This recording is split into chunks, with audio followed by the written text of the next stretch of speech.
So hello guys, welcome back to my YouTube channel. अगर आप ये वाली वीडियो देख रहे हो तो इससे पहले की दो वीडियो आपने देख ली होंगी। अगर आपने वो वाली वीडियो नहीं देखी है तो जल्दी से जल्दी जाके चैनल पे वो वाली वीडियोस देख लीजिए।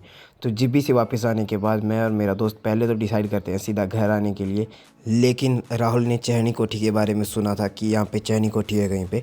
तो मैं और मेरा दोस्त निकल जाते हैं सीधा चहनी कोठी की तरफ, और हमें पैदल जाना पड़ता है थोड़ी देर के लिए। लेकिन अब हम थक चुके हैं, हमें भूख लगी है और सुबह से हमने कुछ भी नहीं खाया था, ऊपर से धूप इतनी ज़्यादा। तो हम फिर भी चलते रहते हैं अपने रास्ते में, भूख से थकार के प्यास लगी हुई है हमको।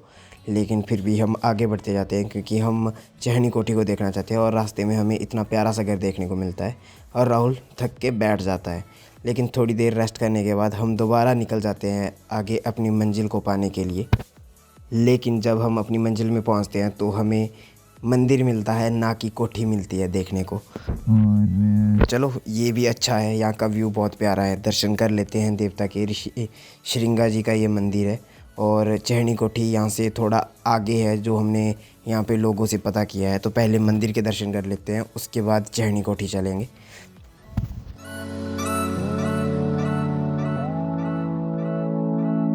तो जैसे ही मैं और मेरा दोस्त मंदिर के अंदर एंटर करते हैं और यहाँ के सामने वाला जो व्यू होता है वो हमें निराश नहीं करता है, क्योंकि यहाँ के सामने वाला व्यू में पूरा का पूरा बंजार दिखता था और बहुत प्यारा व्यू था।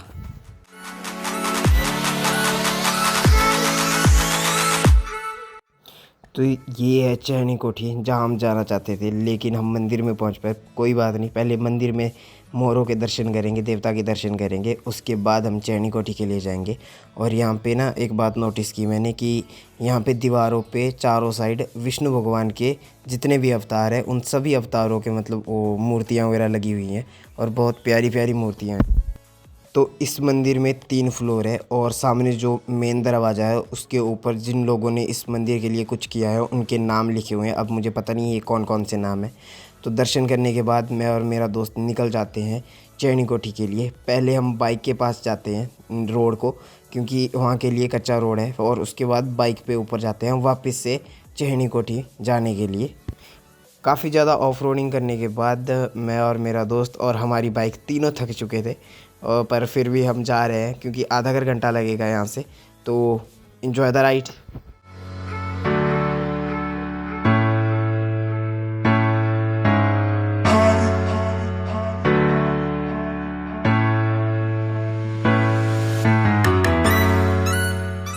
सो फाइनली गाइस, जो चीज़ हम देखने आए थे इतना ज़्यादा ऑफ रोड करके, वो चीज़ हमारी आंखों के सामने होती है।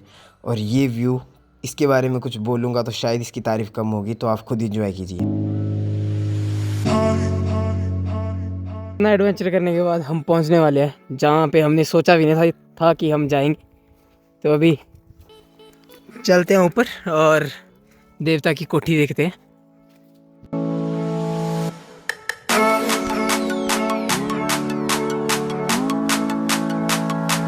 तो ये है चहनी कोठी, जो लगभग 6 से 7 मंजिला है, और ये इसका मेन एंट्रेंस गेट है जो अभी अभी शायद नया बना हुआ है।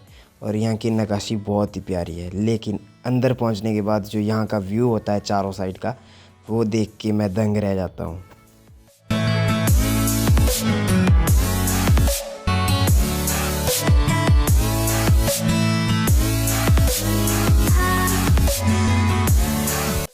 तो अभी टाइम है चहनी कोठी के ऊपर जाने का। ज़्यादातर लोगों को ऊपर जाने नहीं देते, लेकिन हम बहुत खुशनसीब थे कि हमें यहाँ के जो कुल पुरोहित है वो मिले और उनके साथ हमें ऊपर जाने का मौका मिला। तो शायद ही हम कभी अपनी लाइफ में यहाँ जा सकते थे, लेकिन आज देवता जी ने चाहा कि हम उनकी कोठी देखें, तो हम यहाँ पे पहुँचे हैं। तो ये वाली जो कोठी है ये लगभग 1500 साल पुरानी है, और इसे ना राजा रानी यूज़ करते थे जब हमला वगैरह होता था। तो इसमें 2-3-4 रूम बने हुए हैं ऊपर, और इसके अंदर से पहले टनल टाइप थी कुछ, जो कि बोलते हैं, लेकिन अभी ये बंद हो चुकी है। यहाँ पे मलबा वगैरह ये भर चुकी है पूरी। तो ये दूसरे वाला फ्लोर है, मतलब जहाँ से जो बचे हुए हैं फ्लोर वो। और यहाँ से तीरंदाज वगैरह देखते थे बाहर की लोग कौन कौन से हैं, या तीर वगैरह चलाते थे। और इस जगह पे बुलेट जो होती हैं, गोलियों के छर्रों के निशान अभी तक दीवारों पे पड़े हुए हैं। तो अभी टॉप फ्लोर में चलते हैं, वहाँ पे देखते हैं क्या है। तो ये टॉप फ्लोर में है माता जी का मोहरा जो भी है, और यहाँ का व्यू आप इंजॉय कीजिए।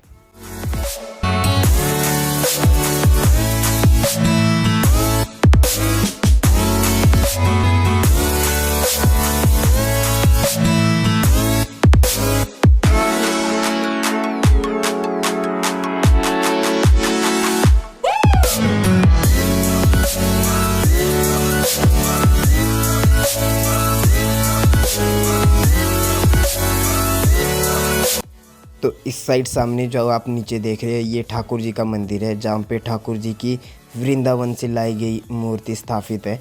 अब इसके पीछे क्या स्टोरी है वो आप गूगल में जाके देख सकते हो।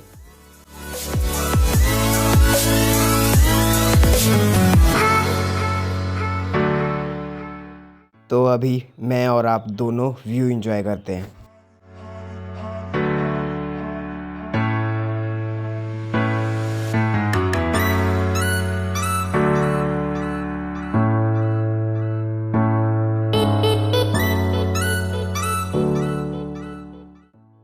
अभी हम ठाकुर जी के मंदिर के दर्शन कर लेते हैं, ठाकुर जी के दर्शन कर लेते हैं, उसके बाद निकल जाएंगे यहाँ से। तो ये ठाकुर जी का मंदिर है और अभी अंदर चलते हैं। तो ठाकुर जी का जो मंदिर है वो अंदर से कुछ ऐसा देखने को है। तो पहले ये भी राजा और रानी का बेड़ा हुआ करता था, लेकिन जब ठाकुर जी की मूर्ति यहाँ लाई गई तो ये ठाकुर जी को समर्पित कर दिया गया। और ये इसके सामने वाला व्यू, और ये रहे अपने ठाकुर जी, तो इनके साक्षात दर्शन कर लीजिए।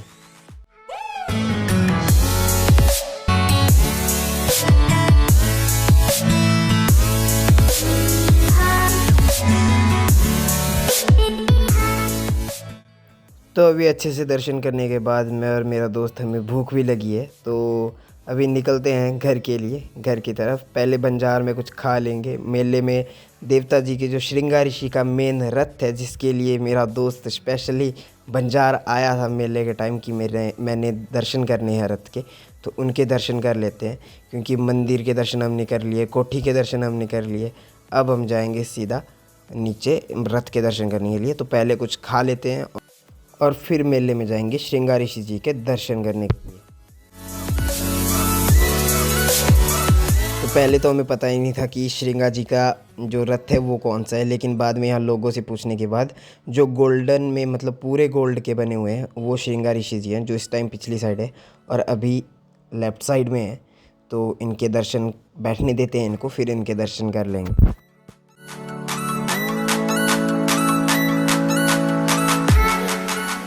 तो श्रृंगार ऋषि जी के रथ के दर्शन करने के बाद और इतनी अच्छी ट्रिप के बाद अब शाम होने वाली है और काफ़ी टाइम भी हो गया है हमें आए हुए, दूसरा दिन है आज। तो आई होप आपको वीडियो अच्छी लगी होगी, तीनों वीडियोस। अगर आपने पीछे वाली दो नहीं देखी है तो अब भी चैनल में जाके देख लीजिए, और मिलते हैं अगली वीडियो में। तब तक के लिए बाय बाय।